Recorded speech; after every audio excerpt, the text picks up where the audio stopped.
Hi, I'm Dave, founder of Halloween Year Round, and I'm coming to you from 300 years in the future, in a world where apes have taken over the planet Earth, where the wilderness that surrounds you, and definitely not modern cars that surround you, are testament to how human civilization has fallen and apes have risen.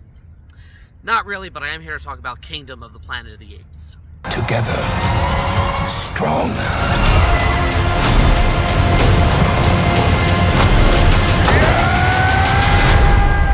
So I'm going to keep this as spoiler-free as possible. I kind of want everyone to have a chance to see the movie. Before I get into spoilers, I might do a spoiler video later. We'll see. First and foremost, this is a really fascinating series in that they're kind of like remaking them in the opposite order. Like, Rise was a loose remake of Conquest, and Dawn and War were kind of like Battle, and then Kingdom, it's the closest thing we have to a remake of the original, with a little bit of Beneath thrown in there too. So it's been 300-ish years, or just many generations, since the death of Caesar at the end of War, where ape civilization has just kind of taken over. The simian flu has mutated to where humans can no longer speak, and they're like feral animals, kind of like they were in the original. So we follow this eagle herding, training tribe, with Noah, our main character, played by Owen Teague. And I kind of like how there's like different factions. This movie does so much with its world building that like you have this tribe over here that they just want to like train their eagles and have a good time and live in peace. And then you have this more like militaristic one over here, led by this guy named Proximus Caesar, played by Kevin Durand, who probably is my favorite performance in the movie, and he's not in it enough. And he's having a great year because he was just in Abigail. But I love how it's like, you see how like all these years later, they take everything that Caesar said and he stood for.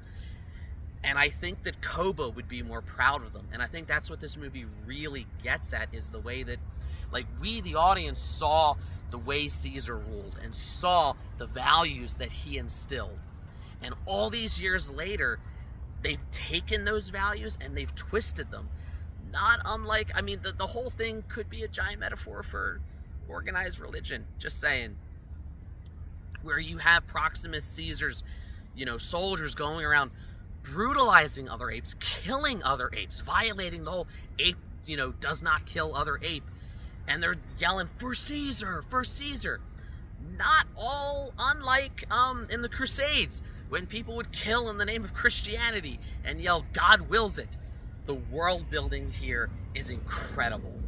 And it's like, it took those other movies getting there to build it. And what's most interesting about Kingdom is it almost works as a standalone. You could just go into this one and look at it as just like a straight up remake of the original. And you don't necessarily have to have the other three movies' backstory, but having them really enriches everything. As far as, main characters go, I like Noah. I think he goes on a really, really interesting character arc where just it's like a coming of age story for him. At the very beginning, he's scared. His father is like the master of birds, and he just wants to impress him, but he always feels like he's letting him down, and he has to go on this epic journey like to become his own man, or ape. I really, really like Raka. He's the one featured prominently in the trailer. He's our sort of like Maurice descendant, the orangutan who's wise but very kind, and I love that he's the intellectual. We all want to imagine and pretend that we would be Noah and that we would be Proximus Caesar. I have a YouTube channel. I'm definitely Raka. So I really, really liked his character, and I love the idea that like he's part of like the order of Caesar, and again that like you had this like mythical figure, mythical to them, and you have all these different groups kind of interpreting, what Caesar's message was. And I think that's such a fascinating take and sort of allegory and examination of modern day religion, and just the way that like you can have someone who starts it many, many years ago with one message, and then centuries, millennia later, people are really twisting what they said to suit their own goals. And that's very much what Proximus Caesar is doing. I mean, he's a dictator. And he has all the, as a student of history, Proximus Caesar, he reminds me a lot of Charles I of England. For those of you who don't know, he was the one that fought the English Civil War. He was the one who very much believed in, it's my divine right. I'm the king. God put me on the throne. What I say goes. And that fits this guy. Proximus Caesar is... The fact that he's still using the name Caesar also kind of echoes real-life history. A lot of people don't realize the German Kaiser was just a German version of Caesar. The Russian Tsar, that was the Russian version of Caesar, where like just Julius Caesar in our real life history was such an iconic, historical figure that his name lived on, and I really like the way they kind of do that here, where they're still using that name, as part of Proximus's name.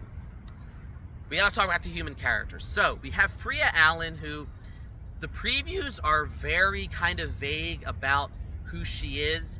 I don't want to get into spoilers. I will tell you, she is unlike other humans. I don't think that's a spoiler. Just the fact that from the previews, you can tell she's wearing more modern-looking clothing, and she's not wearing, like, rags and doesn't look like a caveman. She is different. I wasn't crazy about her performance. I feel like it was so focused on the apes and like getting their characters right that I feel like she's just kind of there. She reminded me a lot of Mark Wahlberg in the Tim Burton Planet of the Apes. Like, she's a good actress. Like, she's good on The Witcher. She, I just saw this other Shudder movie she was in. I forget the name, but I'll put it up. And I feel like she didn't quite know what to do. Like, I think that when she does, again, minor spoiler, when she does finally start speaking and reveals that she can speak, I think she gets less interesting than when she was silent and just kind of had to emote and convey everything with like body language and facial expression. Once again, this is some of the best CGI in modern Hollywood. I know people like to rag on how CGI has gotten worse because, studios are rushing the VFX companies. This is a franchise and a series that has always taken such care into it. Like, that it's CGI, but it's damn good CGI. Every single little close-up, you can like see every little hair, every little, piece of fur. So visually, really cool movie. And I kind of love the setting of just like post-apocalyptic San Francisco. That's just, vegetation is overrun, and this is very much a new world. This is the kingdom, This is the result of everything that happened in the first 3 movies, but many, many years later. I love the themes of, again, taking someone's message and like bastardizing it years later and twisting it to suit your own goals, and how it ultimately reveals that apes and humans aren't that different, and that this series, even from the very beginning, when it was Charlton Heston in 1968, was a metaphor for how we humans treat each other. So, really, really good movie. I love that it was different. I'll be honest, I wasn't the biggest fan of War of the Planet of the Apes. I loved Woody Harrelson in it. He gives a great performance, but I feel like it doesn't do anything that different that like Rise and Dawn didn't already do. So I think I definitely like this one better than that. It's still, Dawn's a masterpiece, but I really, really like Kingdom. And I think that it takes elements from, famously, Beneath the Planet of the Apes was considered one of the worst movies. It takes elements of that, but I think does it better, which I can't talk about too much without getting into spoilers. But definitely check it out. And hey, these are just my thoughts. This is just my review. I'd love to know what you thought of the movie. So leave a comment. What did you think? Did you like the world building? Do you hope they do more? Because it definitely leaves itself open to further sequels. Like, share, subscribe, all the YouTube stuff. If you don't, you may end up stranded in a planet ruled by apes where they round you up like cattle. And as always, every day is Halloween.